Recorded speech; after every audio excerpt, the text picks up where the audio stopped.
Yo les potes, c'est quoi? J'espère que vous allez bien, en tout cas moi ça va nickel. Et dans cette vidéo, où je vais vous présenter tous mes mods que j'utilise, principalement tout sur Phaser. Avant que la vidéo commence, n'hésitez pas à vous abonner et liker. Et aussi très important, rejoignez le nouveau serveur Discord qui est dans la description. Voilà, sur ce, bonne vidéo.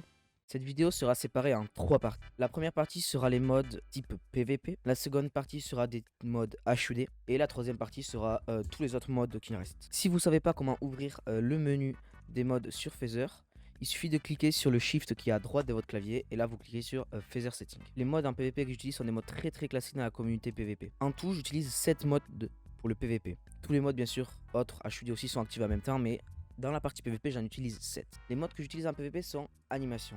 Ce mode permet de passer les animations 1.7 à 1.8. Ensuite, Armor Statue, très connu, vous permet de voir les armures à gauche, l'armure que vous avez ainsi que sa durabilité. Voici mes réglages si vous les voulez. Ensuite, j'utilise le Custom Crosshair. Il permet d'avoir donc un crosshair, je ne sais pas comment on dit en français, personnalisé. Là, vous avez de nouveau mes réglages si vous les voulez. Ensuite, j'utilise le Damage Indicator. J'ai enlevé les shaders pour pouvoir vous montrer, sinon ça ne marche pas.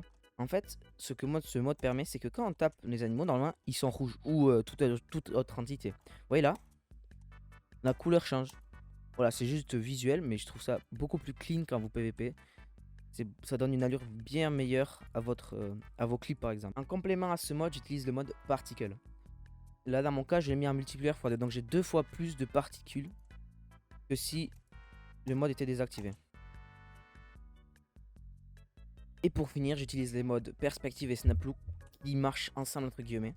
Les modes, vous les connaissez sûrement, ça permet de voir autour de son skin. Et le dernier mode que j'utilise pour le PVP, c'est le TNT Timer qui permet de savoir qu'une TNT explose assez logiquement. Pour savoir quand TNT jump par exemple sur les serveurs. Voilà. Vous voyez là en haut, il y a un timer. Dans la partie HUD, le mode Boss Bar, CPS et Coordinate, que je vais vous montrer les trois ensemble. Le mode Boss Bar, voilà, c'est la barre en haut. Sur les serveurs, elle sert pas forcément, mais elle sert de voir un peu la progression dans certains modes de jeu. Le mode Coordinate, vous pouvez le voir en haut à gauche. Ce mode remplace le menu F3 qui est, on se dit, très complexe. Il permet juste d'avoir les coordonnées, la direction ainsi que le biome où je me trouve. Et les modes CPS, bon voilà, vous le voyez à gauche. C'est pour voir le nombre de CPS que je fais, c'est un mode très classique. Voilà.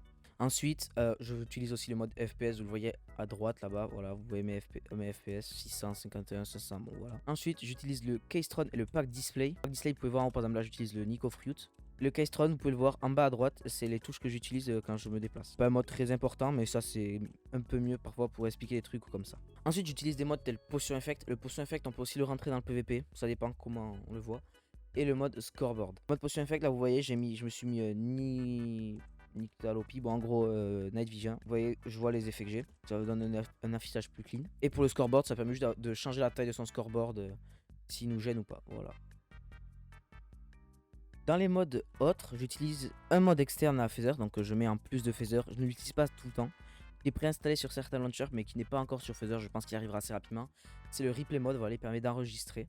Vous avez déjà vu sûrement, par exemple l'intro de cette vidéo a été faite avec ce mode. Ensuite j'utilise le toggle sprint, ça me permet juste de, voilà, de sprinter. Et bien sûr le très connu zoom de Optifine, voilà, il permet juste de zoomer. Rejoignez le Discord qui est dans la description, je vous attends dessus. Sur ce, ciao.